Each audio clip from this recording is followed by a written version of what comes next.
Okay, we are live. We are live. Welcome, welcome, welcome to folks who are joining us again. And for folks who are new, we're going to get started with culture chats in just a moment. We just want a few more folks to join us. So welcome again.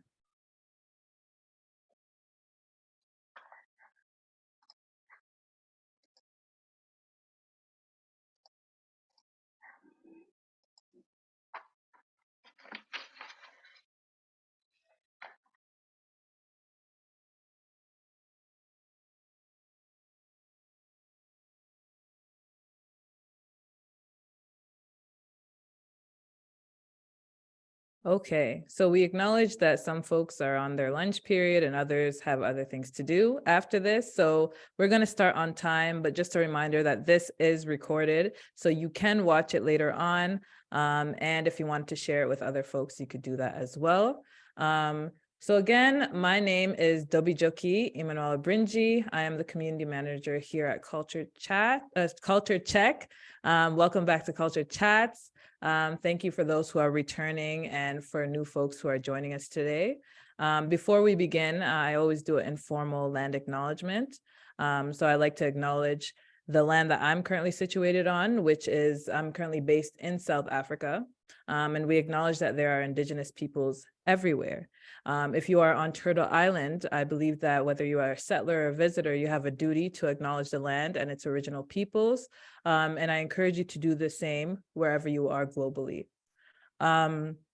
So for folks who may be joining us for the first time, I'll reiterate what Culture Chats is. So it's a speaker series that's uniquely crafted to support the career development of racialized professionals. Each month, we have leading experts joining us, like Valerie, speaking on various topics that can help us learn necessary skills to level up our careers.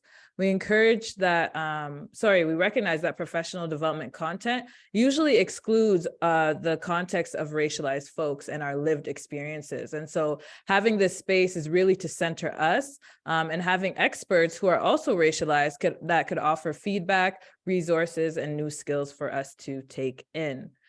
So the structure is essentially about 40 minutes discussion between myself and our speaker, Valerie.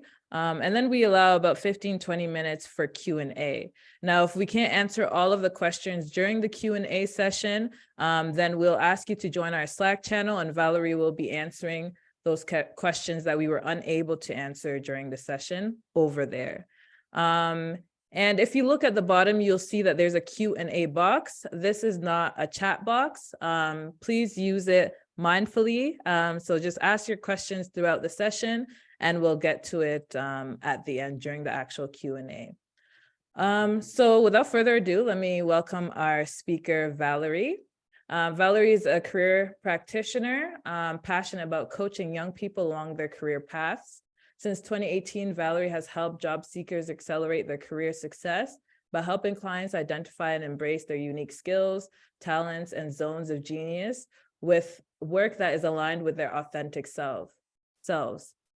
It was through her journey of trusting the process with the challenges she experienced with her career and confidence that became the catalyst for coaching and mentoring other youth. Beyond career development with the natural gift of encouragement, Valerie helps people transform their lives by skillfully facilitating life-changing mindset shifts with warmth and compassion, turning self-doubt into self-confidence. Welcome, Valerie. Thank you so much, Dobijoki. Pleasure to be here. Thank you so much for having me. Of course. So I'm really excited because this is a little different than our other sessions. Of course, we've done Q&A style before, but Valerie and I are really just going to have a discussion about career confidence, about confidence in general, and its relationship to ourselves, and you know, the realities of us as racialized people in the workplace, and how confidence sometimes impacts us positively or negatively, and just all of those beautiful things. And so we may be looking at the Q&A throughout the session. So please, I encourage you to throw in your questions. But before we get started into the discussion, I'd like for you, Valerie, to help us understand what confidence is to begin with. Hey, Thank you for your query, Dobijoki. So, as Dobijoki mentioned, I am a career development practitioner and I specialize in helping people, especially young folks from all different diverse backgrounds, with their career confidence. And one of the reasons why I decided to really focus in on helping young people and people of all ages with their confidence in particular is that I kept seeing the same uh, type of issues over and over again with many clients that I've worked with, not having a lot of education, but not really feeling confident about themselves. That was a recurring theme that I saw. So to define confidence, I would say that confidence is knowing, who you truly are, your authentic self. I know that's kind of a buzzword that's been thrown around a lot, but knowing, really who you are, your core. So your strengths, your values, your skills, your talents, and also knowing, regardless of what you do or what you don't do, that you are worthy and valuable. And I would also add to that, but confidence is not something that particularly happens overnight. It's also a skill and something that you could build upon. Just like a muscle, we don't go to the gym once and all of a sudden we have that really fit body. It's something that we need to do on a consistent basis. And there are many ways that we can build our confidence together. And one of those ways is in community with one another, which is what Dobijoki and I will be diving into today.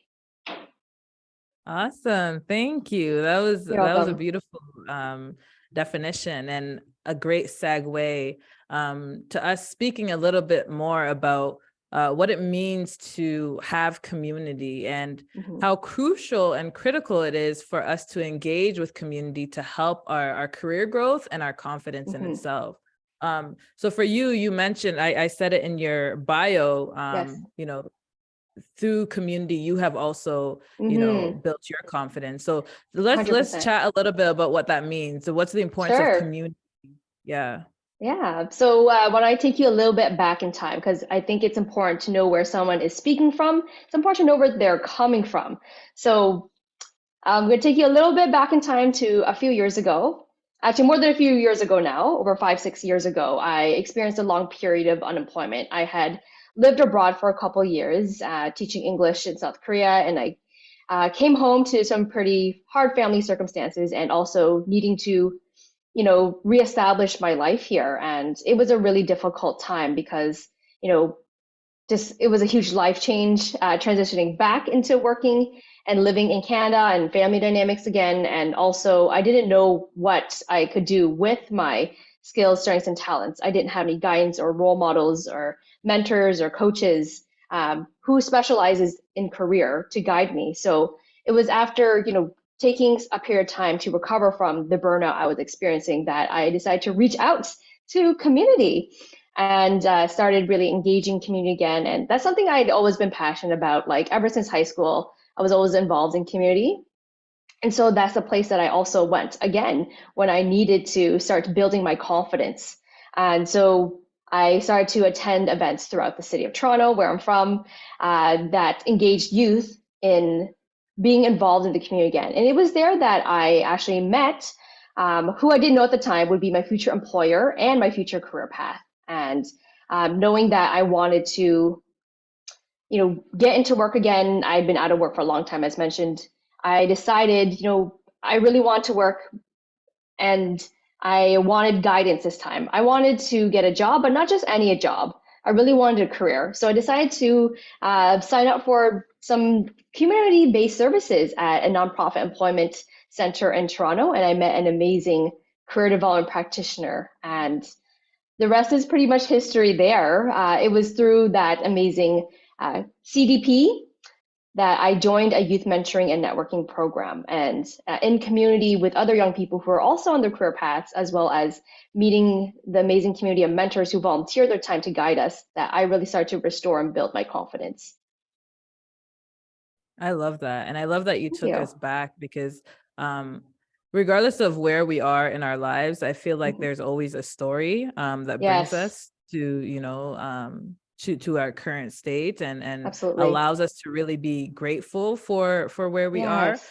regardless of whether they're horrible experiences or not. I could speak a little bit to my community experience. I'm originally from Sudan. I was born in Egypt. My parents fled Sudan to Egypt because of the civil war. And in Egypt, we were also experiencing violence at the time due to anti-Black racism. And so we were actually sponsored to come to Canada in 97 through this program. I forget what it was called. And so for us, it was a beautiful thing because we were leaving violence, right?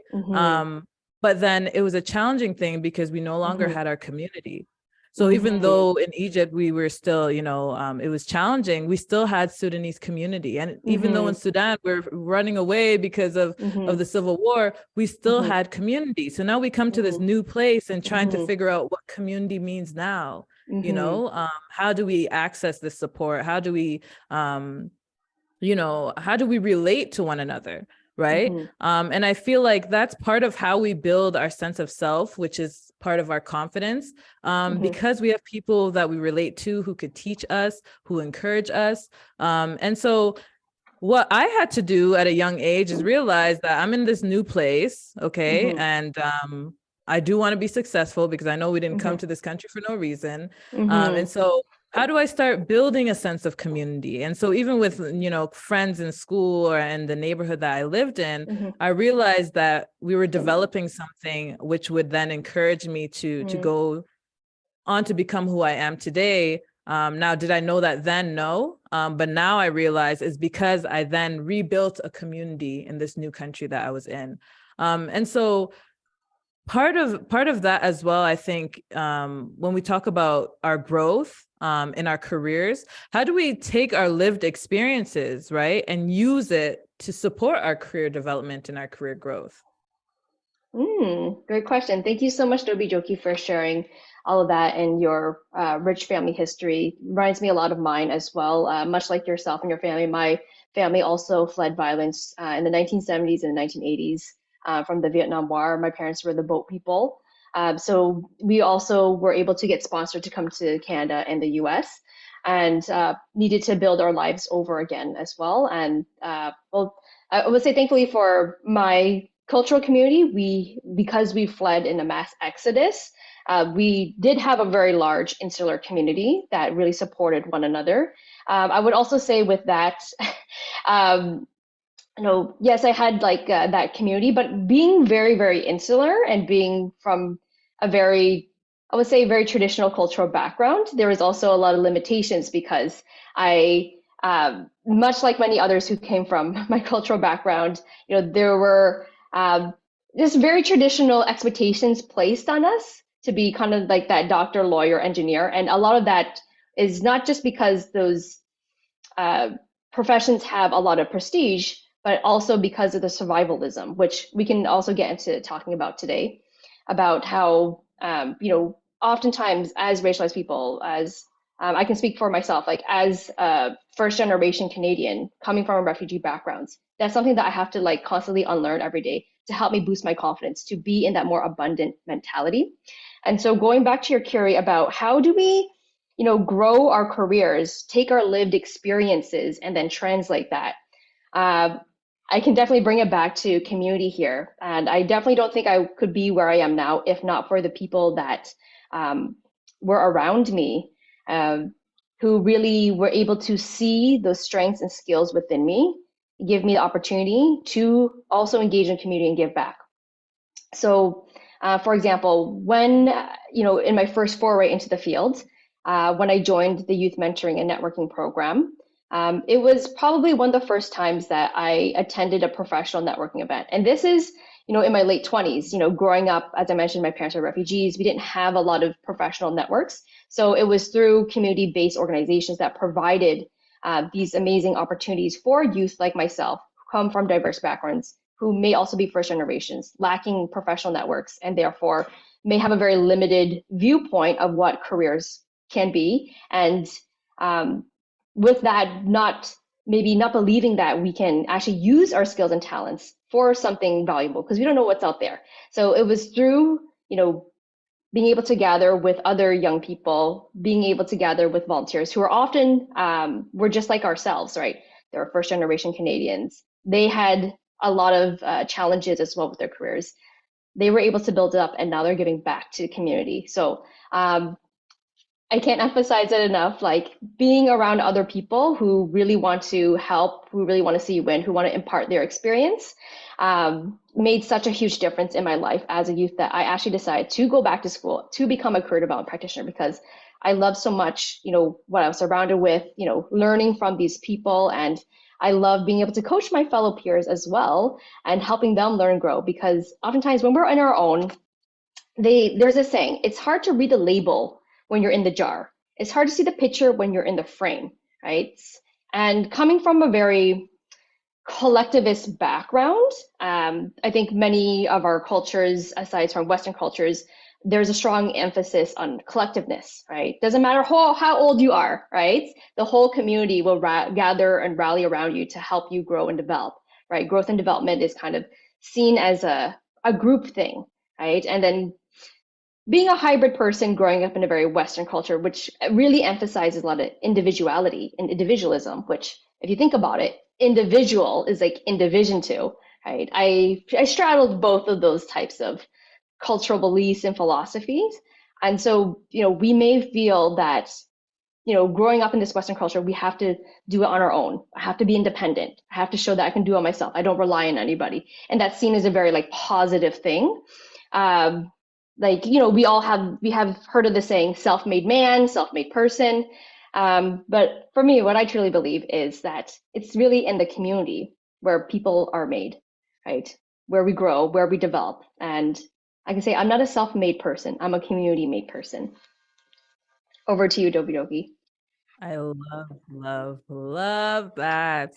Thank And you. I feel like that's like we have to put emphasis on that because we are really community. I mean, there's some people who have different experiences that maybe can't necessarily relate Hmm. to the idea of saying that they're a community made. Maybe they didn't grow Hmm. up with community. Maybe they didn't feel confidence in the people Hmm. around them. So it didn't feel like a Hmm. community. There's Yes, so many other reasons. true. However, I feel like a lot of the times we tend to forget that some of the relationships that helped us get to where we Hmm. are, in turn, shows that we didn't necessarily make it on our own, but is essentially Yes. the group of people that we could call Hmm. community that have helped us get there. But there's something that you mentioned earlier in terms of the survivalist mentality, right? And as racialized people, people who have similar stories to you and I, who immigrated to a new country, or parents did, or other things where you're encouraged to study particular programs and go into certain career fields Yes. because it's like a survivalist thing, right? You're gonna Hmm. be able to make money and you won't ever be Yes. put in a position that you came from. um Yeah. and so there's a lot of danger to that as well. I know for me, I was the Yes. rebellious one at home because my parents I told my love older it. siblings, you're studying business, you're doing medicine, and I'm like, I'm doing what I want, and I I like love working in it. community. I may be broke, but I love doing it, and I'm gonna be happy at least. And Mm. so what are some things that we could think about when it comes to the survivalist mentality and Mm. kind of breaking out of that while we're trying to build this sense of confidence?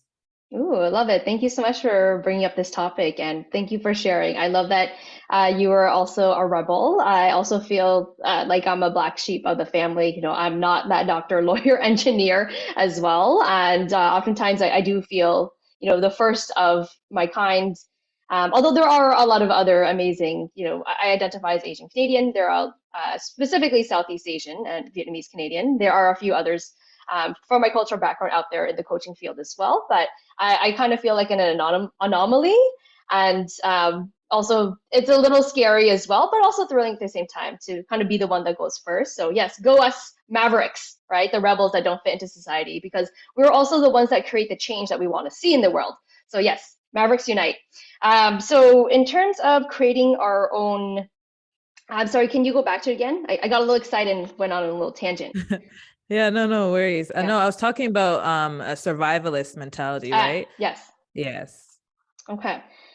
So a lot of things come to mind. One of them was you and I had chatted about before. I remember on LinkedIn a while ago you had posted this little cartoon, and it's kind of like the dark side of um, the immigrant mentality. I would definitely say, as people who come from immigrant or refugee backgrounds, like, we for sure work hard. There's like nobody that works harder. But the dark side is, not being able to rest, not being able to, or feeling guilty for resting, right? Always feeling like we need to do something. And that also, links to this whole capitalist notion that we always have to be working and producing in order to be considered worthy, right?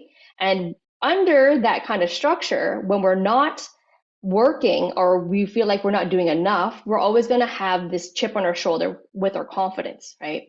So, yes, well, I feel like it's very common, prominent in, for people who come from immigrant backgrounds to feel like always have to be working constantly, hard to relax because of survival mentality. Coming from like nothing, both coming from refugee backgrounds, fleeing war, having to start all over, right? Never wanting to go back to the place that we were, struggling. While there's that, I would also zoom out and see the larger picture of the greater capitalist system that we live under, right? Is always, you know, about work and how to one up each other, very competitive, which can be different from the very collectivist culture that we come from, right? The notion of competition, one-upping each other, comes from a very like patriarchal kind of way. So there's also many interlocking systems and structures that feed into this survivalist mentality, right? And I think, one of the ways that we can take our power back is resting, right? And shout out to Trisha Hersey, Rest is Resistance.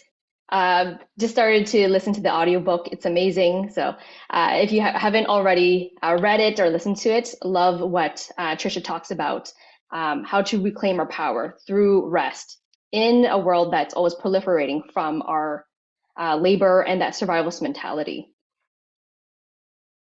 I love that. And just thinking about rest, to begin with as resistance is one that's hard, at least for myself, to actually apply, right? Yeah. And then also I think as racialized people, I think we're tired of like constantly resisting, like, why can't we just be? And why can't we just do without it having to be some kind of activist thing? I don't want to be an activist every day, but it seems like I have to be because of my racialization. And so trying to apply now rest as being resistance, I think could sometimes be hard.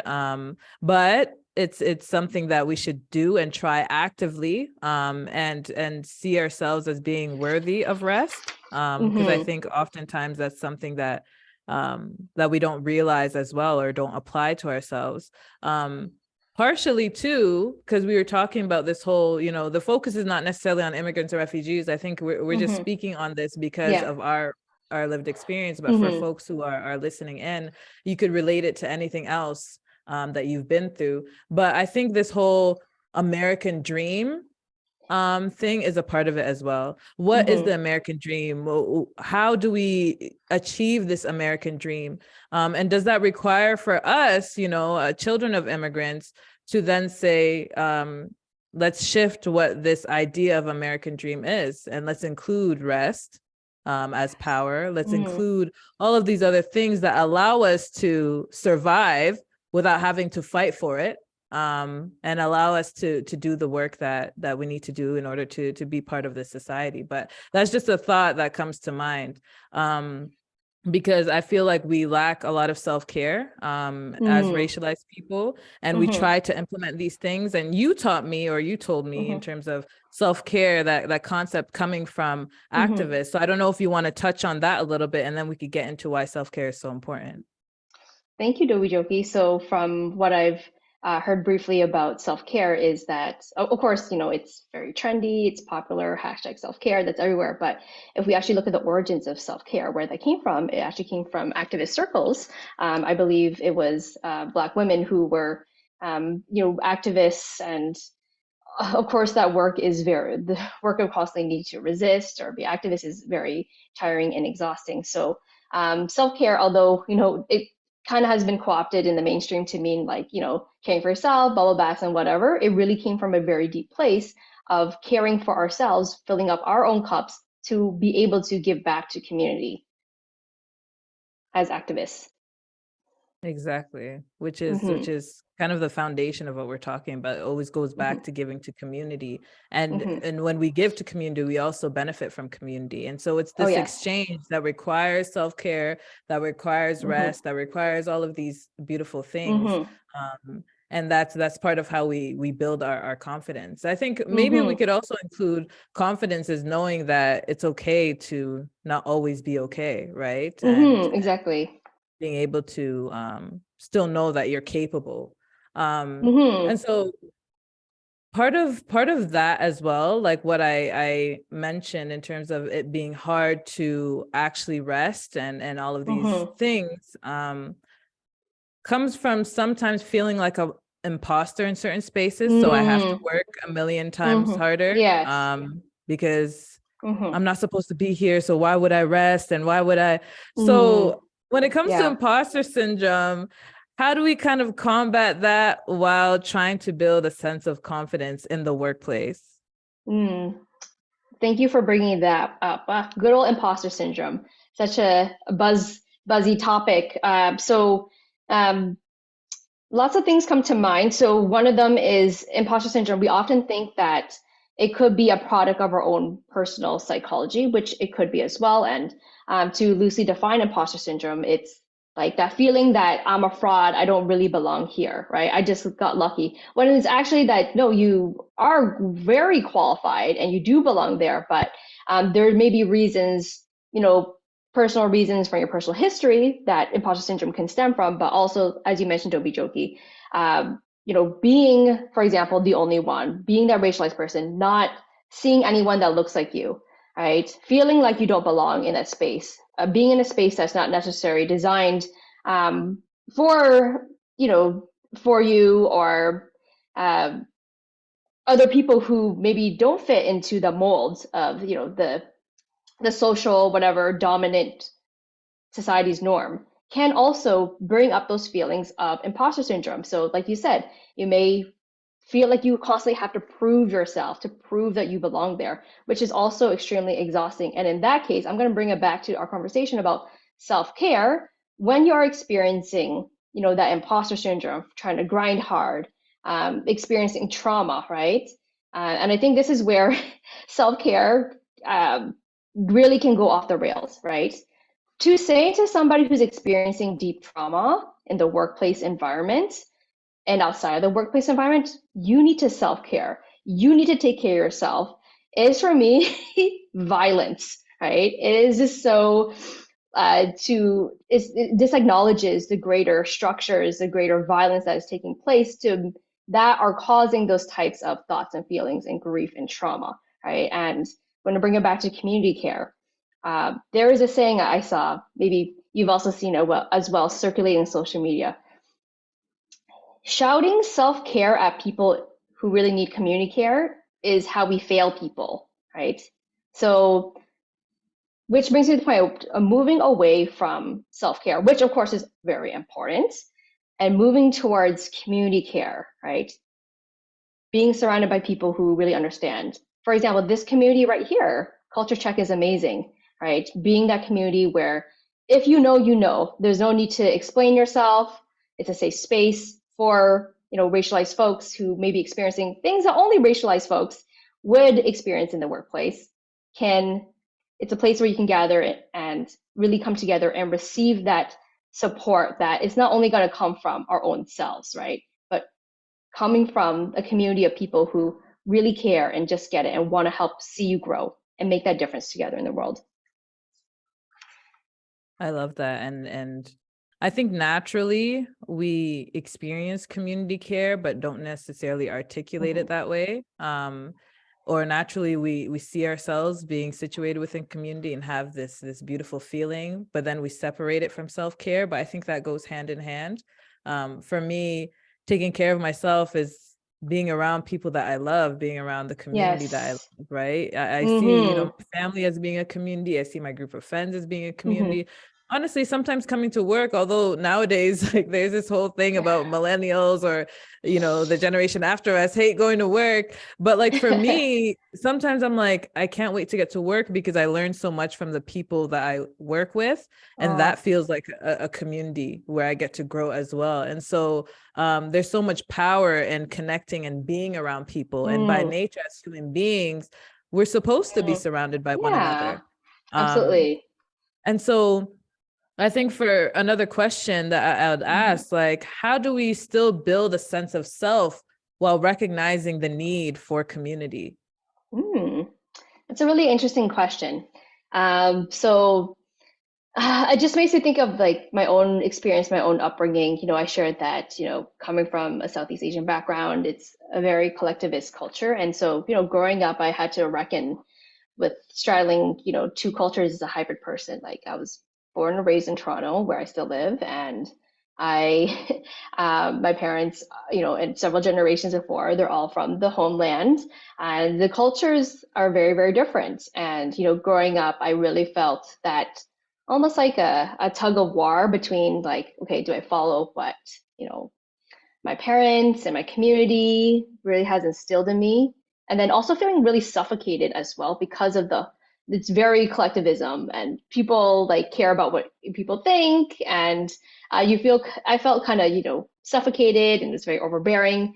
And then on the other side, as someone who is also Western, being born and raised in Toronto, Canada, there's that desire for breaking free, being that rebel, being that maverick. And so there's always, even still, there's often that tug of war that I think only people who are also like hybrid folks could understand. And so, how to build that sense of self as you're experiencing that?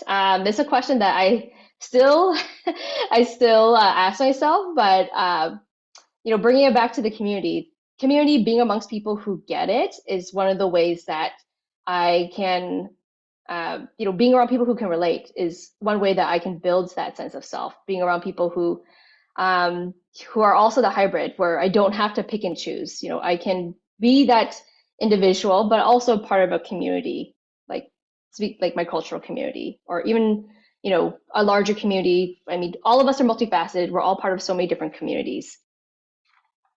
I love that. And I think for me, going back to community as well, for me as an African woman, I see all things from an African worldview. And that's the beautiful thing that I thank my parents for allowing me to still maintain and for teaching me while being away from my original homeland is the idea of community as being one with Mm, ourselves, right? So there's this idea of Ubuntu, which is Nguni mm, term, which is a Bantu term from the region of Southern Africa, but it's a framework and way of being that most Africans identify with.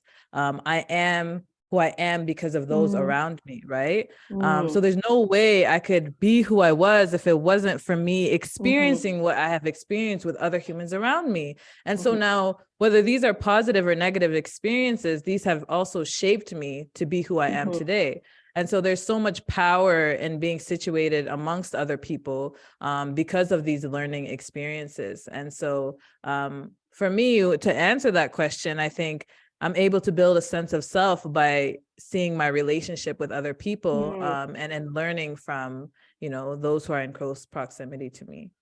I Um, love it. and so